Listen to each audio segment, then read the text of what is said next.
going to show you guys how to do a thumb Spica tape for the first MCP. Okay, so we'll start with our pre-wrap around the wrist. This is where we're going to set our anchors. And actually, just for the sake of this video, I'm going to go up around the thumb, and just notice that they're up in they're the very extended position with their fingers, or abducted position. Okay, and I want them to keep that the whole time we're doing this, just to make, especially going around the wrist. Same idea as we talked about earlier with like the splaying of the foot. Like if you wrap the anchors too tight without the wrist flexed, or at least in a maximal capacity area, then you'll cut off. So you could easily cut off circulation to the hand. So keep that flexed out, so I'm not pulling too hard to cut off circulation. Okay, now let's see. I'll turn them actually to the side like this. And when you're working with that first MCP, I'm actually going to be doing kind of like a cross pattern like we did with the arch. And what I'll end up doing is bringing one tape around here, crossing over the top, and ending there. But that I was just trying to measure how much I want to do it. I like to rip the piece of tape off prior to actually applying them. And what I do, I just fold it with my mouth actually in half. And it just helps, in my opinion, to reduce the chance that they cut off circulation to the thumb. And what I just did with this one, say we'll probably, you can have a couple different conditions, like maybe they need more support on the lateral side or on the medial side. But for this one, I'm going to say that they need more support on the lateral side, just maybe that's what's bothering them right now.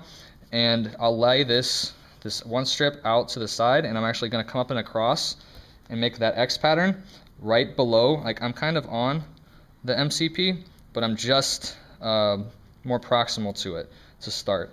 For this second strip though, the first one was just lied on. The second strip, I'm actually pulling tension. I'm actually pulling across this way and then also down. But also while you're doing this, just keep in mind you don't want to pull too tight because you don't want to cut out that circulation of the thumb. And I'm going to put one more strip on there just like that. So let's see, just like guesstimate, that should be plenty.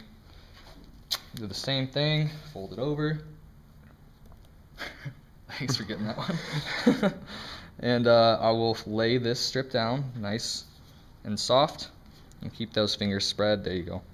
And I'll come up and across. I'm pretty much right over that MCP right now. And I'm coming across this way and pulling down.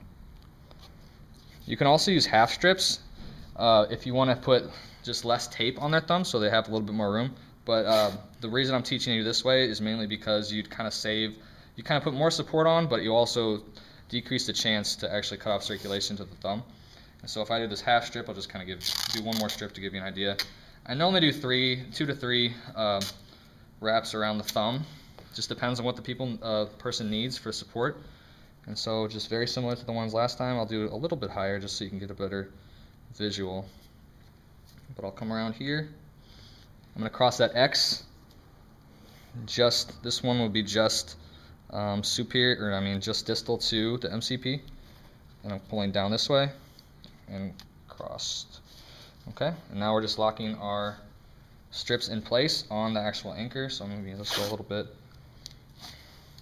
Yeah, keep those fingers spread. Good cue. All right. And that is how you do a thumb spica. Thanks.